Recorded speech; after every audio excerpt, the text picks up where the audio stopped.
आप देख रहे हैं न्यूज रियल इंडिया, सच कहने का साहस। नमस्कार, न्यूज रियल इंडिया में आपका स्वागत है। आइए नजर डालते हैं आज की खास खबर पर।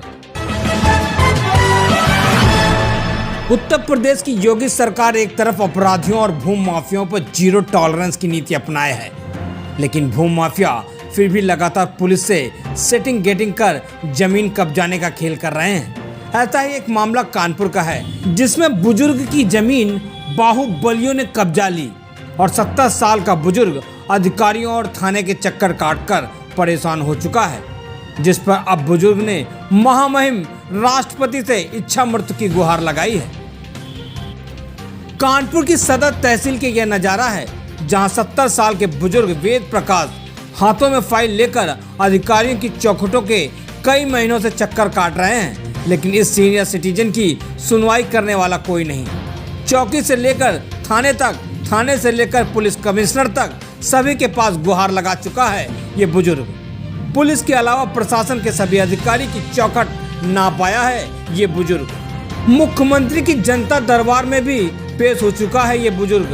अब थक चुका है बुजुर्ग की, अब न्याय मिलने की आस टूट चुकी है। सदर तहसील गेट पर बुजुर्ग भावुक होकर महामहिम राष्ट्रपति से इच्छा मृत्यु की मांग कर रहा है। वहीं दूसरी तरफ इस पूरे प्रकरण पर जब कानपुर के एसडीएम सदर से बात की तो उन्होंने प्रकरण की जानकारी देते हुए उसको गंभीर बताया और मामले की जांच कर उचित कार्रवाई का आश्वासन दिया है। कानपुर से कौस्तुभ मिश्रा की रिपोर्ट, न्यूज रियल इंडिया में।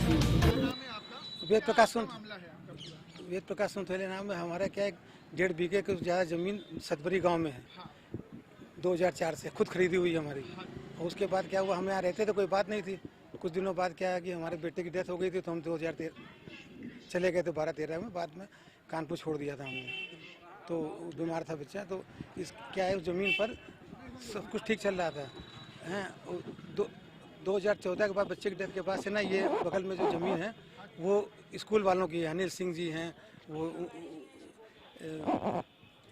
ये उसका स्कूल चलता है। किन लोगों ने कब्जा ली थी? ये 2-3 लोग फैमिली है पूरी, वो उनका स्कूल चलता है। बाद में आपने इस चीज़ की कोई शिकायत वगैरह? हाँ, एसडीएम साहब से शिकायत की हम लोगों ने। एसडीएम साहब ने कमेटी बनाई, एसडीएम नगर ने। उसमें 4 लेखपाल थे, एक नायब तहसीलदार थे, एक कानूनगो थे। उन्होंने रिपोर्ट दी और चिन्हित की उस ज़मीन को कि इस ज़मीन पर ये इन लोगों का कब्जा है, शुगर सिंह एकेडमी वालों का। उसके बाद फिर उन्होंने एक रिपोर्ट मांगी नगर आयुक्त से। तो नगर आयुक्त ने भी 3 सदस्यीय कमेटी बनाई, जिसमें संपत्ति के अध्यक्ष जो अधिकारी हैं मुख्य वो आए। उसमें भी हमारे फेवर में रिपोर्ट दी उन्होंने भी। अभी तक आपकी चीज हासिल हुई? नहीं, बिल्कुल नहीं हुई। हम तो एडी चोटी तक का जोर लगा रहे हैं, दर घूम रहे हैं।